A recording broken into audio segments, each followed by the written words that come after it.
Finish him.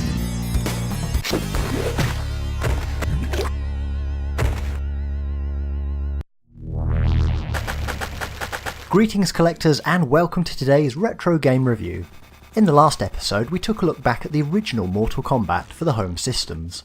This time round we're taking a look at an even bloodier sequel, in Mortal Kombat 2. The game picks up where the original left off. Having been defeated in the first tournament, Shang Tsung returns to the Outworld to negotiate with the evil Shao Kahn. Before you know it, Shao Kahn has his fighters ready and Raiden gathers champions from the Earthrealm to fight in a new tournament. Mortal Kombat 2 is very much a worthy successor to the original game. The fighter roster includes all of the original fighters plus the added bonus of 8 new characters, hidden characters and bosses, most notably Smoke. Other significant upgrades are the graphics, movesets and of course the extended list of fatalities, babalities and friendships. All in all, Mortal Kombat 2 is a marked step up from the original. The game was released on a number of platforms, most notably the Sega Mega Drive and Genesis and the Super Nintendo. Across the consoles, the overall marketing held a very consistent approach, with the iconic dragon emblem being retained from the original release.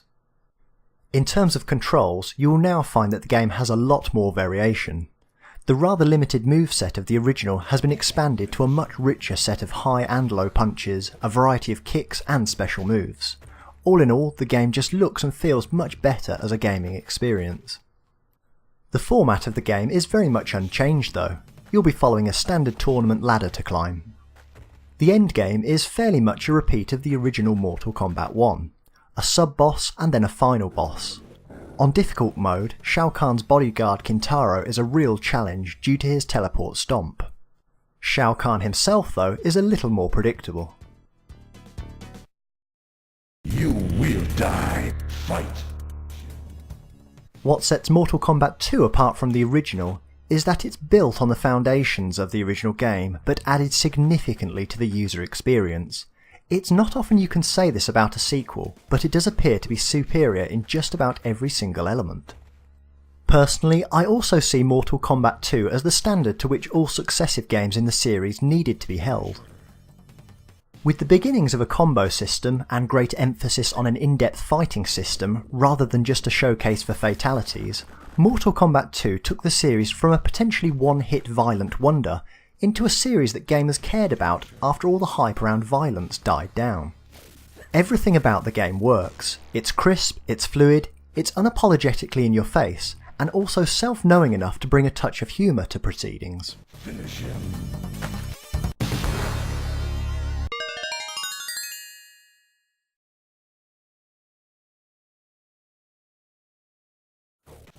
For collectors, there are a myriad of options. For the Sega Mega Drive version, look to pay around the £10 mark or $15 for the US Genesis version. For an Amiga release, you'll be looking anywhere from the £10 to £15 mark, that's under $20 in the US. For the Super Nintendo version, expect to pay around the £20 mark here in the UK for a boxed version. In the US, look to pay no more than $25 though. For now, prices are reasonably stable, but the series has shown incredible resilience over the years, and it is a franchise that has lent itself well to newer collectors wanting a piece of retro collecting action. In terms of a collectible, Mortal Kombat 2 is a very safe bet for any beat-em-up collector. It's a great example of gaming execution. Mortal Kombat 2 was incredibly successful as a video game.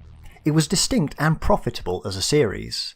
There are strong shouts that this is perhaps the strongest entry in the entire franchise. Every gamer at the time had always assumed that there would be a third outing for the Mortal Kombat series. Mortal Kombat 2's timing of being released in 1993 led it to a potentially difficult path for a third game though. Whilst 1993 was very much the territory of the 16-bit consoles, 1994 saw the rise of the 32-bit console war. It was during 1994 and 1995 that we finally got our hands on the next home releases. Trapped in this transitional period of gaming, Mortal Kombat needed to take the brave step of even more multiple format releases. Join me in the concluding episode of this mini-series as the Mortal Kombat franchise became Mortal Kombat 3 and Ultimate Mortal Kombat 3. Fight. Finish him.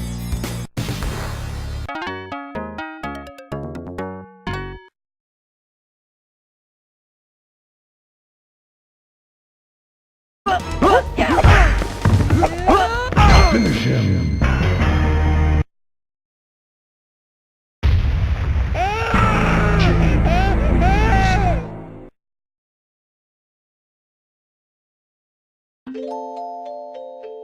Fatality.